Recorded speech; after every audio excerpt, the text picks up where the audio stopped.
Voici la dernière partie de la création d'une société offshore où on va voir comment se passe la déclaration et la maintenance d'une LLC pour les non-résidents. Il faut savoir que vous risquez une amende de 25 000 $ si vous ne le faites pas, même si vous générez rien avec votre LLC. Vous devez absolument déclarer vos revenus et déposer quelques formulaires obligatoires avant le 15 avril. Sinon, l'IRS, qui est l'Agence fédérale des impôts aux États-Unis, va littéralement vous ruiner en tout cas. Ça peut vous coûter très cher d'être dans cette ignorance, mais je vous donne la solution la plus simple pour être en règle, éviter les sanctions et même optimiser vos impôts. Je vais vous parler d'abord des bases fiscales pour la gestion d'une LLC si vous êtes non résident, les échéances obligatoires pour déclarer vos revenus aux États-Unis et dans votre pays de résidence et je vais finir par des astuces pour optimiser vos impôts.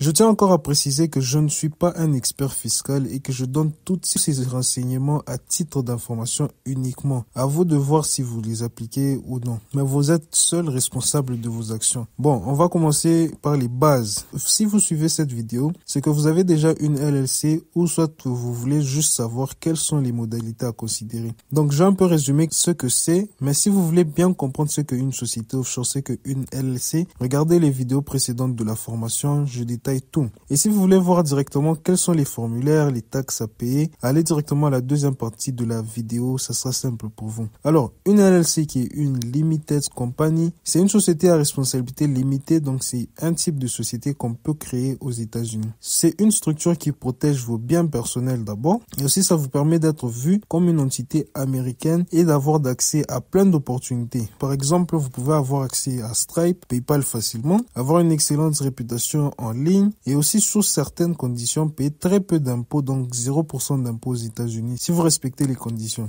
Alors, qu'est-ce qu'une LLC en tant que société offshore? On la considère comme ça lorsque vous l'ouvrez dans un pays où vous n'habitez pas et où vous ne faites pas de business. Par exemple, si vous n'habitez pas aux États-Unis et que vous ouvrez une société là-bas pour profiter des avantages que je viens de donner, on dirait que vous avez une société offshore américaine. Mais attention, pour que ça reste offshore, je répète encore, faut pas avoir d'activité commerciale aux États-Unis. Par là, je veux dire avoir des employés, avoir des bureaux sur le territoire américain. En tout cas, c'est super important parce que si vous le faites, votre société ne sera plus considérée comme offshore et vous devrez payer les impôts au même titre que les résidents américains qui ont des sociétés aux États-Unis. Concernant la fiscalité d'une LLC, la LLC est considérée comme une entité transparente, ce qui signifie que la LLC elle-même n'est pas imposée. Tous les bénéfices et les pertes de l'entreprise sont transmis directement aux membres de la société, donc de la LLC, dans leur pays de résidence fiscale. En soi, ce qui se passe, c'est qu'ils ne sont pas imposés aux États-Unis. Ils déclarent les bénéfices dans leur pays de résidence et payent l'impôt, ce qui évite une double imposition.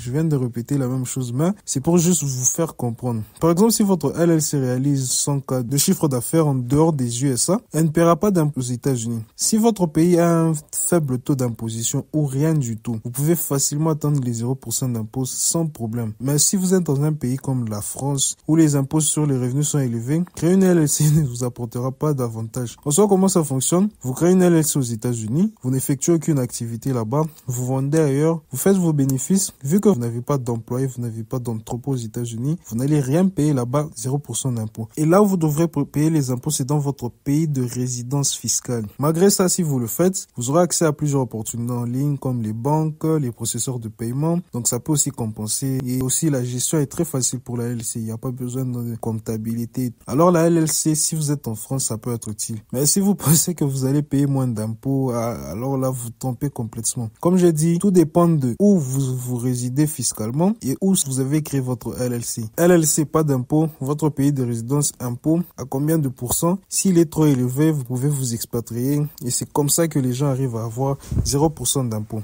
En résumé, les étrangers aiment créer des LLC offshore parce qu'elles protègent leurs biens, donnent beaucoup d'opportunités en étant considérées comme une entité américaine, donc ça réduit les impôts et ça offre plus de confidentialité. On a vu comment la créer dans cette partie, dans cette formation complète sur YouTube et je vous explique tout ce que vous devez savoir. Et le lien est juste dans la description pour les intéressés. Nous, on utilise le service de Busy qui, selon moi, est le meilleur. J'ai un lien de partenariat dans la description qui va vous guider directement à l'étape de création avec le meilleur État aux États-Unis États-Unis qui est le New Mexico. Et avec ça, vous êtes rassuré d'avoir 0% d'impôt. Donc, vous n'allez pas payer les frais de franchise et tout ça. Bref, avec ça, vous avez toutes les bases d'une LLC et vous comprenez pourquoi on l'a créée. Maintenant, il faut savoir ce que les États-Unis attendent de vous en retour en vous offrant une LLC très facilement pour bénéficier de tous ces avantages en tout cas. Ce qui est sûr, ce n'est pas normal qu'ils permettent à certains non-résidents d'avoir accès à tous ces avantages. Ça peut permettre des activités louches sous leur nom, donc ils prennent un grand risque.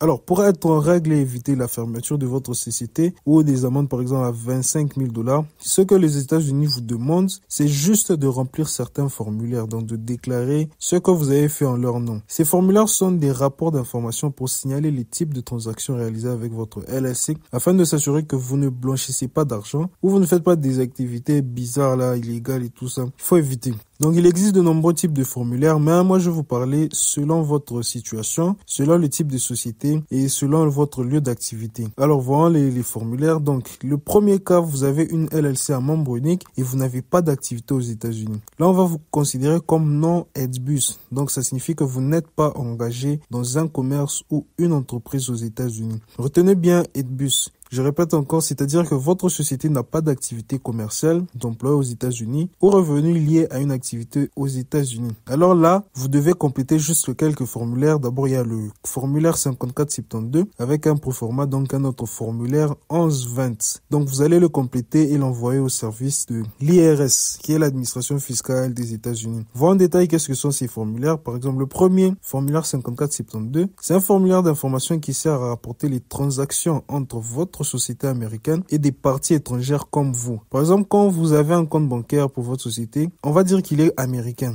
Donc, quand vous transférez de l'argent de votre compte Slab Business à votre compte personnel dans votre pays de résidence, on va dire que c'est une transaction reportable. Donc, il faut déclarer cette transaction aux États-Unis via ce formulaire. La date limite de dépôt est le 15 avril suivant la fin de l'année fiscale de la LLC. Bientôt là, c'est avril et tout ça. Vous devez le faire si vous avez déjà une LLC. Même si vous n'avez pas généré de revenus, je vous l'assure. Donc, c'est une obligation annuelle. Si vous oubliez de déposer ou si vous faites une erreur, vous risquez 25 000 d'amende par an par formulaire. Donc, évitez les problèmes, suivez jusqu'à la fin. Je vous donne des solutions simples. Il y a aussi le formulaire 1120. Si c'est un formulaire, je peux dire de société. Soit si ça doit être déposé en même temps que le 5472. Donc, ce formulaire rapporte les revenus et les dépenses de la société. Même si votre LLC ne génère pas de revenus ou n'a pas d'activité aux États-Unis, vous devez quand même le remplir très simple. La date limite, pareil au 5472, 15 avril de l'année suivante. Le deuxième cas, si vous avez une LLC à membre unique avec une activité aux États-Unis. Donc, si vous êtes propriétaire étranger d'une LLC à membre unique et que vous êtes considéré comme EDBUS, comme on a vu, donc vous êtes engagé dans des activités commerciales aux USA. Alors là, vous devez déposer le formulaire 5472 avec le formulaire 1120 et en plus de ça, vous devez aussi remplir le 1040 NR. Je vais vous montrer comment compléter tous ces formulaires, mais c'est important que vous compreniez d'abord votre situation et quelles sont les définitions de ces formulaires ici. Le formulaire 1040 NR doit être rempli si vous êtes non résident américain et que vous avez des revenus provenant des États-Unis. Donc ça inclut les revenus d'une activité commerciale en ligne, les revenus immobiliers surtout aux USA. Date de dépôt, pareil, 15 avril. Donc avec tout ça, il y a beaucoup de formulaires à considérer, mais ceux que je viens de vous donner sont les plus importants et obligatoires. Donc connaître tout ça, donc connaître votre situation va permettre de rester en règle avec les autorités fiscales très facilement. Si votre LLC a eu des activités même minimes, vous devez toujours déposer 5472. Maintenant que vous comprenez les formulaires demandés par les États-Unis pour une société offshore, il faut connaître quelles sont les taxes spécifiques selon l'État où vous avez ouvert votre LLC. Si vous avez choisi le bon État comme je vous le montre dans la formation, comme le New Mexico, vous n'aurez rien à payer, mais c'est important de connaître les obligations des non-résidents. Si vous voulez rester informé des changements de réglementation et être rappelé pour les dépôts des formulaires, je vous conseille de vous inscrire à ma liste mail. Donc je donne tout au lieu d'attendre que je puisse tourner une vidéo et tout ça. Moi je vous informe directement par texte, donc vous êtes à jour. Le lien est juste dans la description. Alors, maintenant concentrons-nous sur les taxes. Selon votre situation, voici ce que vous devez payer aux États-Unis. Déjà, il y a la Federal Income Tax qui est l'impôt fédéral sur les revenus. C'est ce que le gouvernement américain prélève sur vos revenus que votre entreprise a généré aux États-Unis. Si vous avez des employés ou entrepôts ou une présence physique, bien sûr. Donc, comprenez ça. C'est si vous avez des activités aux États-Unis, comme j'ai dit. Le taux d'imposition varie de 10 à 37 selon le montant de vos revenus. Par exemple, si votre LLC gagne 50K cette année et que vous le déclarez, vous devez aussi peut-être être dans la tranche de 22%. Donc vous allez payer environ 11K d'impôt fédéral. Si vous vendez en ligne sans présence physique aux USA, ne vous inquiétez pas, vous n'avez pas à payer. C'est totalement légal, donc vous n'avez pas à payer. Deuxième taxe, c'est la State Income, impôt d'État sur le revenu. Si votre LLC est enregistré dans un État qui prélève cet impôt, vous devez la payer en plus de l'impôt fédéral. Donc une LLC offshore détenue, encore je répète, donc si vous avez une LLC offshore sans présence physique aux États-Unis, vous n'avez pas toujours à payer cet impôt. Certains États comme la Californie, le New York taxent les revenus, alors d'autres comme le Texas, la Floride ou le New Mexico, il n'y a pas de taxe pour ce revenu ici. La troisième taxe, c'est la State Franchise Tax, qui est la taxe de franchise d'État. C'est une taxe annuelle que certains États imposent juste pour que votre entreprise puisse exister dans leur État. Ce n'est pas une taxe sur les bénéfices, mais une taxe fixe que vous devez payer. En Californie, par exemple, la taxe est de $800 par an, même si vous ne générez aucun revenu. Au New Mexico, il n'y a pas cette taxe, c'est pourquoi moi j'aime le New Mexico. Moi, dans la formation, je vous parle du New Mexico. Si vous êtes intéressé, allez voir. Il n'y a pas de franchise là-bas, il n'y a pas de taxe compliquée, donc facile d'attendre les 0% aux impôts aux USA. Il y a aussi une autre taxe qui s'appelle Payroll Tax. C'est la taxe sur les salaires. Si votre LLC a des employés aux États-Unis, vous devez payer les taxes sur les salaires. Donc ça inclut la sécurité sociale, l'assurance maladie et les autres taxes sociales. En tant qu'employeur, vous devez prélever ces taxes sur les salaires de vos employés. Bref, à vous de voir si vous allez embaucher aux USA ou pas. La dernière taxe à payer, la State Sales Tax. Donc, c'est la taxe de vente d'État. C'est une taxe que vous devez ajouter au prix de vente de vos produits ou services si vous vendez dans certains États aux USA. Elle fonctionne comme la TVA en Europe, sauf que la taxe change selon les États. Important, vous n'avez pas à collecter la taxe si vous expédiez directement depuis la Chine et que vos produits ne passent pas par des entrepôts aux USA. Mais au contraire, vous devez le faire si vous avez eu un nexus. Donc, vous voyez que tous ces taxes ici dépendent seulement de si vous avez une activité commerciale, entrepôt, employé aux USA. Si vous n'avez pas de nexus aux USA, vous n'avez pas besoin de collecter la sales tax. Si vous vendez via des marketplaces comme Amazon, eBay, Etsy, Walmart et tout, donc elles vont collecter directement sur l'application la sales tax pour vous et vous allez payer sans problème. Mais si vous vendez via Shopify, WooCommerce ou autre, vous devez vérifier le seuil de nexus et vous enregistrer si nécessaire. En résumé, c'est mieux de s'adresser aux experts et je vous montrerai dans la partie pratique de la déclaration. Comme conclusion, si votre LLC est 100% offshore, enregistré dans le bon état, sans employé ni entrepôt aux USA, vous n'avez quasiment rien à payer en impôts américains. Au début, moi, je vous conseille de ne pas trop vous soucier de tout ça parce que vous n'avez pas encore généré de revenus conséquents. Créez votre LLC, concentrez-vous dans votre business, ramassez beaucoup d'argent et puis ensuite vous pourrez payer les services qui s'occupera de tout ça pour vous. Vous avez toute une année pour remplir les formulaires et payer les taxes, donc ne vous inquiétez pas. Alors, quelle est la procédure concrète maintenant? Vous avez déjà votre LLC, vous voulez la déclarer. Quelle est la procédure? Déjà, moi, je conseille toujours de vérifier sa situation fiscale. J'ai l'impression de beaucoup répéter, mais je veux que ça entre dans votre tête, que vous compreniez le plus facilement possible. La première situation, si vous êtes non-résident et que votre LLC n'est pas considéré comme HBUS, vous ne payerez pas d'impôt fédéral, ni de sales tax, ni de payroll tax. Donc, toutes les taxes là, vous n'allez pas payer. Si votre LLC est dans un état sans frais de franchise, vous n'allez aussi rien payer. Donc, avec ça, vous avez facilement les 0% d'impôts aux États-Unis. Les formulaires obligatoires que vous aurez à compléter sont le form 5472 et le 1120 chaque année avant le 15 avril. C'est très simple et je pense que c'est la situation de plusieurs personnes. Deuxième cas.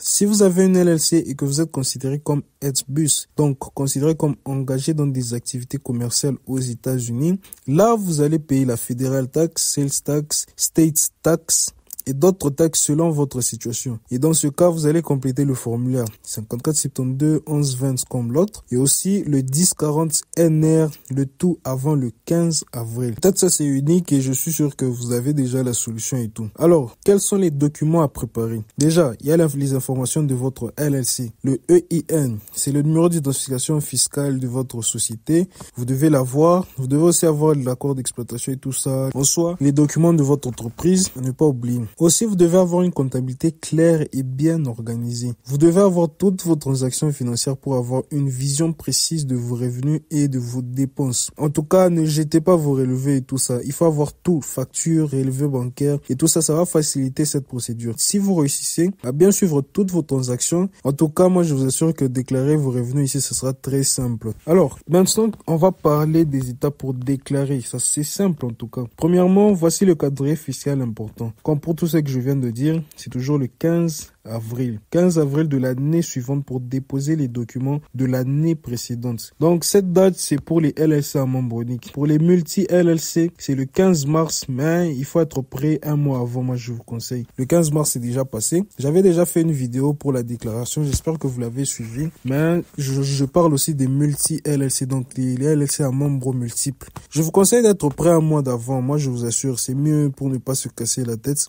pour éviter les stress et les amendes en cas de retard. La déclaration, ça varie selon l'État, mais c'est très simple. Si vous avez créé une LLC avec Busy, on va vous informer pour la taxe de franchise. Mais pour le reste des taxes, vous allez contacter juste les services spécialisés que je vous montre. Pour éviter toutes les erreurs, moi je vous conseille de confier vos déclarations fiscales à un spécialiste parce que seul c'est très compliqué en tout cas. Une erreur d'un non-résident peut coûter très cher. Eux vont vous éviter les 25 000 $ d'amende par formulaire auprès de l'IRS et ça va vous aider à bien le faire. Certains pensent pouvoir le faire eux-mêmes, mais le problème est que vous ne pouvez pas déposer votre formulaire en ligne. Il faut le faire toujours physiquement à l'adresse de l'IRS et c'est ça le grand problème. Donc c'est trop compliqué. Il y avait une solution, mais ça passe plus. C'est pas possible de le faire en ligne si vous êtes non résident. Donc moi, je vous conseille de déléguer la tâche, c'est très simple, c'est très moins cher. Donc, il y a pas à se casser la tête à aller aux États-Unis juste pour ça. Pour éviter de payer trop cher, voici les services que j'utilise et qui sont parmi les moins chers, mais ça dépend de votre situation. Déjà,